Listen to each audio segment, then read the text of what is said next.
నమస్తే అండి.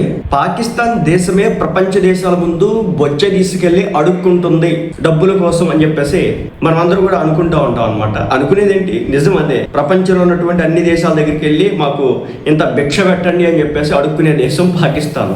మరి దేశం ఎట్లుంటే మరి దేశంలో ఉన్నటువంటి ప్రజలు ఎట్లా ఉంటారు? అంతకు మించి మేము తగ్గేదేలే అంటున్నారు.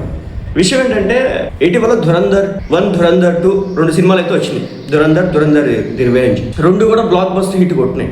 ఇప్పటివరకు దాదాపు 2,000 కోట్లకు పైగా వసూళ్లు కొల్లగొట్టినట్టు ట్రేడ్ రిపోర్ట్లు అయితే చెప్తాం. ఇలాంటి క్రమంలో ఆ సినిమాని ఎక్కడైతే షూటింగ్ అక్కడ చేయలేదు, బట్ ఆ ప్లేస్ని ఏదైతే తీసుకున్నారో లారీ అనేటటువంటి ఒక ప్లేసు, ఆ ప్లేస్కి సంబంధించి ఈ ధురంధర్ సినిమాలో మన లారీ అనే ఒక ప్లేస్ని చూపించారు కదా.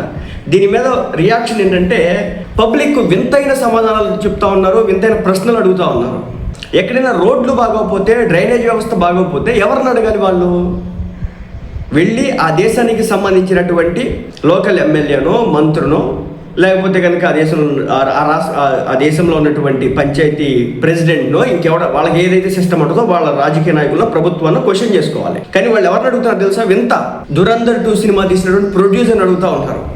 మా ప్లేస్ చూపించి, మా ప్రాంతాన్ని చూపించి మీరు 2,000 కోట్లు సంపాదించుకున్నారు, మాకు ఒక 500 కోట్లు ఇచ్చి మా ప్రాంతంలో రోడ్లు ఏమని చెప్పేసి సినిమా తీసిన అడుగుతా ఉన్నారు వాళ్ళు. ఇది ఎక్కడ రాతారా బాబు? ఎక్కడ మనుషులు, ఏమి లోకం?